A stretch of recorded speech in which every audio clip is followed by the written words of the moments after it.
Exprimez-vous. Pensez par vous-même. Créez. Partagez. Diffusez librement et surtout ne vous taisez jamais. Lorsque nous sommes ensemble, ils ne sont rien. Le savoir est libre. Nous sommes Anonymous. Nous sommes Légion. Nous ne pardonnons pas. Nous n'oublions pas. Greetings world. We are anonymous. When retired FBI agent, the now deceased Ted Gunderson, reportedly told a gathering of militia members that the federal government had set up 1,000 internment camps across the country, I had no trouble believing his statement, because there is ample documentation to support his statement. Example, Rex 84, Operation Garden Plot, and now the NDAA.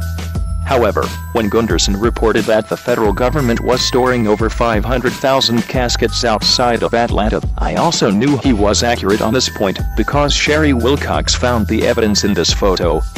However, when I heard that Gunderson was accusing the government of storing 30,000 guillotines, I thought he had lost his mind. Why would the government want to store guillotines? Gunderson told various patriot groups that the guillotines were being stored for the day that the government declares martial law and moves in to round up and execute American dissenters.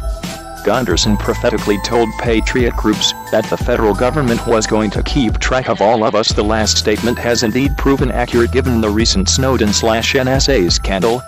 Can somebody please explain to me why the government would need to order 30,000 guillotines?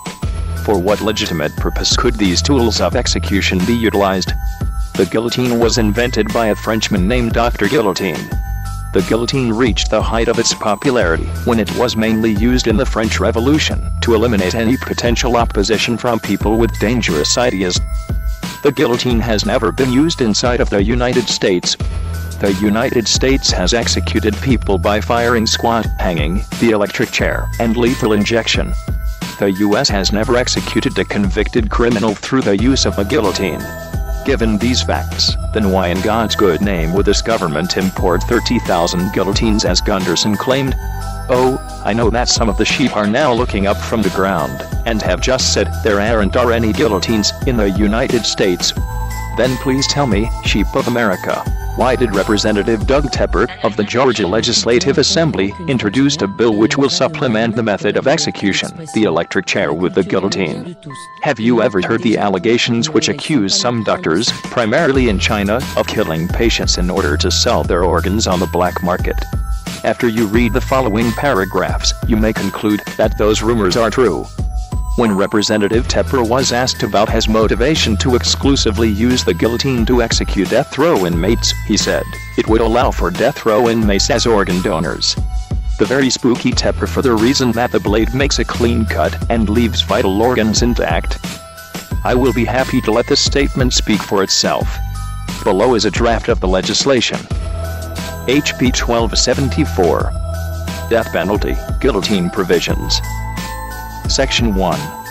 The General Assembly finds that while prisoners condemned to death may wish to donate one or more of their organs for transplant, any such desire is thwarted by the fact that electrocution makes all such organs unsuitable for transplant. The intent of the General Assembly in enacting this legislation is to provide for a method of execution which is compatible with the donation of organs by a condemned prisoner. Section 2. Article 2 of Chapter 10 of Title 17 of the Official Code of Georgia annotated, relating to the death penalty generally, is amended by striking in its entirety Code Section 17-10-38, relating to death sentences generally, and inserting in lieu thereof the following. 17-10-38.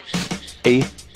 All persons who have been convicted of a capital offense and have had imposed upon them a sentence of death shall, at the election of the condemned, suffer such punishment, either by electrocution or by guillotine. If the condemned fails to make an election by the 30th day preceding the date scheduled for execution, punishment shall be by electrocution. B.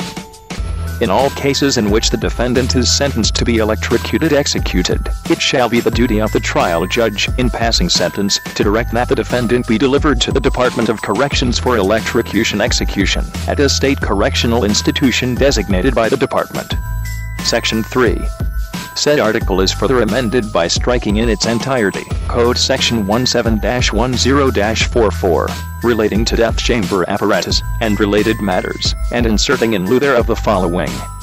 17-10-44. The Department of Corrections shall provide a death chamber, and all necessary apparatus, machinery, and appliances for inflicting the penalty of death by electrocution, or by guillotine. Where would the proposed Georgia legislature guillotines have come from? Unless Gunderson was correct in that 15,000 are being stored in Montana, and 15,000 are being stored in Georgia. Has anyone bothered to do the math? A single guillotine reportedly can chop off the heads of about 100 people per hour. In 1 hour, the federal government has the capacity to execute as many as 3 million people. In one 10-hour day, 30 million people could be executed by way of a guillotine. We already know that the Department of Homeland Security has purchased 2.2 billion rounds of ammunition to go with their purchase of 2,700 armored personnel carriers. Do you realize that this is enough ammo to fight a war for about 7 years, and that there are enough DHS personnel carriers to allocate over 50 per state? Can you imagine if they were concentrated in their distribution patterns? This would be the equivalent of an invading army as DHS goes from house to house and seizes dissidents by the millions, and America will soon have their own version of the French Revolution. Since this story broke, one have to ask the question: why guillotines? Some sources stated that the next phase of the transhumanism experiments and developments requires a severed human head to facilitate the mixing of humans and animals into one sentient being. Further, futuristic DARPA robots will have human heads after the initial purge and subsequent executions. This makes sense because after the head is severed, the eyes blink and signs of life continue for up to a minute. This would allow a team to freeze and to preserve the head for whatever purpose.